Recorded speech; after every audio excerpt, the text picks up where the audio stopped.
Tahimik ka, mas gusto mo ang nasa bahay kaysa mag-party. Mas gusto mo ang maliliit na circle kaysa sa mas malalaking grupo.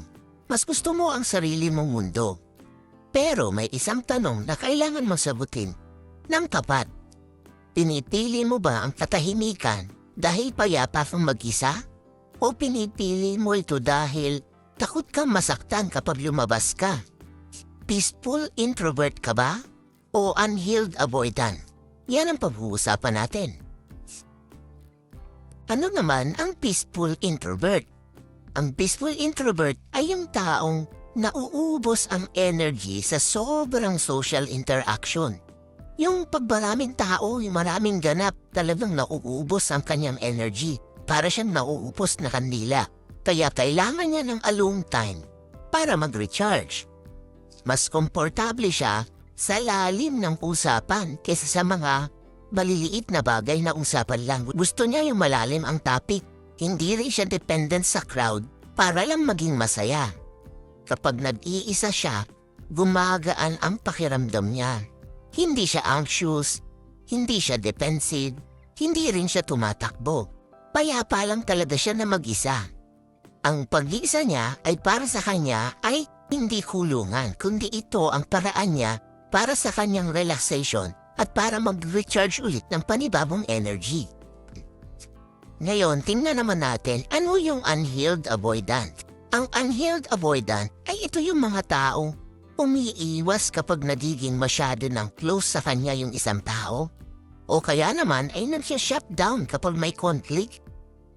Nahihirapang mag-open emotionally. Mas komportable siya sa distansya kesa mapalapit siya sa ibang tao. Hindi dahil ayaw niya ng connection, kundi dahil takot siya. Takot siyang ma-reject, takot siyang masaktan, takot siyang ma-expose. Ang katahimikan niya ay hindi kapayapaan, kundi ito ay isang depensa o protection para sa sarili niya. Ito ang pinaka-importanteng pagkakaiba. Kung yung pagiging introvert mo ba ay isang energy regulation? O yung pagiging avoidant mo ba ay isang takot o isang fear regulation? Ang introvert ay umiiwas sa overstimulation. Ang avoidant naman ay umiiwas sa emotional intimacy. Magkaiba yung dalawa na yon. Yun naman, mag-self-reflection question tayo. Sagutin mo ito ng tapat sa sarili mo. Kapag may gustong maging close sa akin, gumagaan ba ang pakiramdam ko o kinakabahan ako? Kapag may conflict, kaya ko ba itong pag-usapan o gusto ko na lang mawala? Kapag nag-iisa ako, fulfilled ba ako o malungkot ako? Pero nagpapanggap ako na okay lang ako. Mas gusto ko bang mag-isa dahil mas payapa akong mag-isa o dahil ayoko ng risk? Minsan, ang sagot dyan ang maglalantad ng totoo kung ano ka talaga. Ito na yung mga signs naman na unhealed avoidant ka. Kapag sinasabi mo, hindi ko kailangan ng kahit na sino. Mabilis kang mawala ng gana kapag may emotional demand ang ibang tao sa'yo. Kapag may nag-o-open sa'yo, pakiramdam mo, nasasakal ka. Mas madali para sa'yo ang ghosting kaysa confrontation. Kapag may nagmamahal sa'yo ng sobra, nawawalan ka ng attraction. Hindi ito personality. Ito ay defense mechanism. Ang mga sign naman na peaceful introvert ka ay yung kaya mong magmahal ng malalim pero hindi ka clingy. Kaya mong mag-isa nang hindi ka nalulungkot o nade-depress. Marunong ka mag-open ng nararamdaman mo sa tamang tao. Hindi ka tumatakbo sa conflict. Kailangan mo lang ng space bago mag-process. Ang boundaries mo ay malinaw.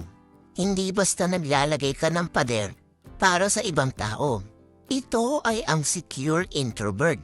Saan nanggagaling ang avoidant pattern? Kadalasan nanggagaling ito Sa childhood emotional neglect, yung kulang sa pansin o pagmamahal ng kabataan. Rejection experiences, yung mga paulit-ulit na pagkabigo mo.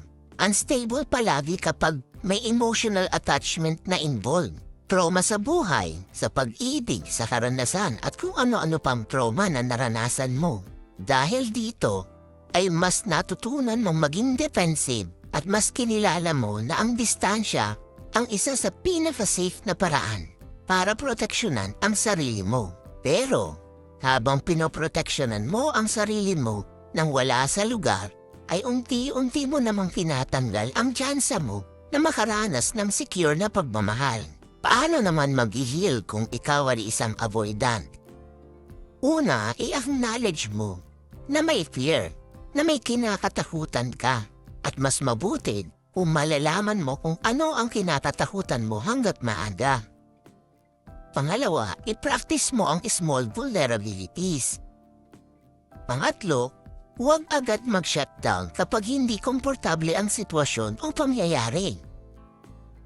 Alamin mo paano i-differentiate ang threat at ang intimacy. Mag-seek ng therapy kung kailangan. Hindi kailangan bigla ka na lang magiging extrovert para lang mag-heal. Ang pag-heal ay yung kaya mo nang maging emotionally available para sa ibang tao.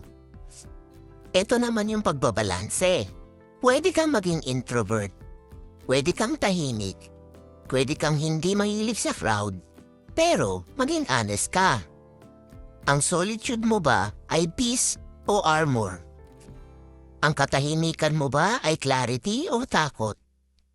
Ang pagiging reserved mo ba ay strength o defense?